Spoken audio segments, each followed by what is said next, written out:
જ્યારે તમારી પાસે કોઈ ક્લાયન્ટ હેર કલર માટે આવે છે, એ તમને એમ કહે કે મારે લાઇટ હેર કલર કરવો છે, તમે એમને લાઇટ હેર કલર કરી દો. પછી જ્યારે તમે એમને રિઝલ્ટ બતાવો ત્યારે એ તમને એમ કહે કે આ તો બહુ વધારે મને દેખાય છે, મારે આટલો બધી લાઇટ કલર નથી જોતો. તો એ ટાઈમમાં તમે શું કરશો?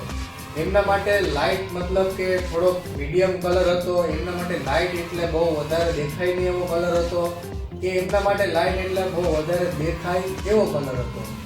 આ જે કન્ફ્યુઝન ઘણા લોકોને કલરમાં થતું હોય છે, એ કન્ફ્યુઝન ન થાય એ માટે આજનો વિડીયો આપણો છે, જેમાં આપણે જાણશું કલરના બેઝ, કલરનો અંડરકોટ અને કલરની રિફ્લેક્સ. આની પહેલાના વિડીયોમાં આપણે જોયું 3 પ્રાઇમરી કલર હોય એ મિક્સ થઈને એક બ્રાઉન કલર બને છે. તો આપણે બધાના હેર અલગ અલગ ટાઈપના હોય છે. ઘણા લોકોના ડાર્ક હોય, ઘણા લોકોના મીડિયમ લાઇટ હોય અને ઘણા લોકોના બહુ વધારે લાઇટ હોય. તો જ્યારે 3 પ્રાઇમરી કલર બધાના હેરમાં હોય છે, છતાં કઈ રીતે બધાના હેર અલગ અલગ કલરના હોય? તો એનું કારણ હોય કે જ્યારે 3 પ્રાઇમરી કલર મિક્સ થાય છે, એમાંથી કોઈ એક પ્રાઇમરી કલર એનું પ્રમાણ થોડુંક વધારે હોય અથવા તો એનું પ્રમાણ થોડુંક ઓછું હોય, એના લીધે એ જે બ્રાઉન આવે છે એ બ્રાઉન હોય, થોડોક લાઇટ, થોડોક ડાર્ક, એમ બધાના હેરમાં અલગ અલગ ટાઈપનો હેર કલર જોવા મળે છે. હવે એ જે અલગ અલગ ટાઈપનો હેર કલર જોવા મળે એ જ પ્રમાણે એને ઇઝીલી સમજવા માટે ડેવલપ કરવામાં આવે છે કલરના લેવલ, કે જે ડાર્ક થી લાઇટ સુધી જાય છે, જેમાં આપણે ઇઝી નંબર સિસ્ટમથી સમજી શકીએ કે આ કયા લેવલનો હેર કલર છે, જેનાથી આપણે એમના હેર ઉપર ટચઅપ કરવામાં, ડાર્ક કલર કરવામાં, ટોન ઓન ટોન કરવામાં અથવા તો એમના હેરને ન્યુટ્રલ કરવામાં પણ ઇઝી રહે. તો આપણે આજે જોશું કલરના લેવલ અને લેવલ પ્રમાણે કઈ રીતે એમાં પિગમેન્ટ વોશ આઉટ થાય.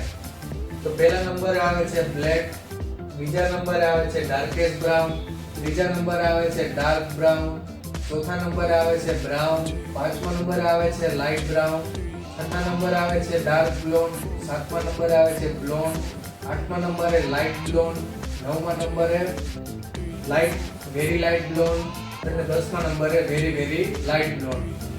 આવી રીતે ડાર્ક થી લાઇટ આપણો હેર જાતો હોય, એ જ પ્રમાણે એના જે પિગમેન્ટ છે એ પણ ડાર્ક ટુ લાઇટ જતા હોય.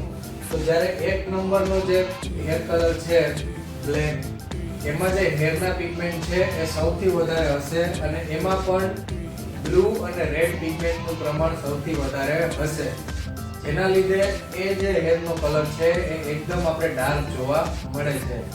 એની સામે જ્યારે આપણે ડાર્ક બ્રાઉનમાં આવશું તો એમાં જે બ્લુ અને રેડ પિગમેન્ટ છે એની સાથે થોડાક યેલોના પિગમેન્ટ પણ વધારે હશે, જેનાથી આ હેર જે છે 2 નંબરનો એ બ્લેક કરતા થોડો વધારે લાઇટ દેખાશે.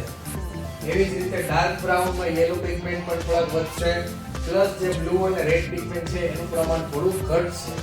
એ પ્રમાણે બ્રાઉનમાં આવશો તો એમાં ત્રણેય પિગમેન્ટનું પ્રમાણ થોડું ઇક્વલ જોવા મળશે. એ પ્રમાણે લાઇટ બ્રાઉનમાં આવશો તો એમાં બ્લુ અને રેડનું પ્રમાણ થોડું ઓછું થશે અને યેલોનું પ્રમાણ થોડું વધારે રહેશે, જેના લીધે એ હેર થોડો વધારે લાઇટ દેખાય.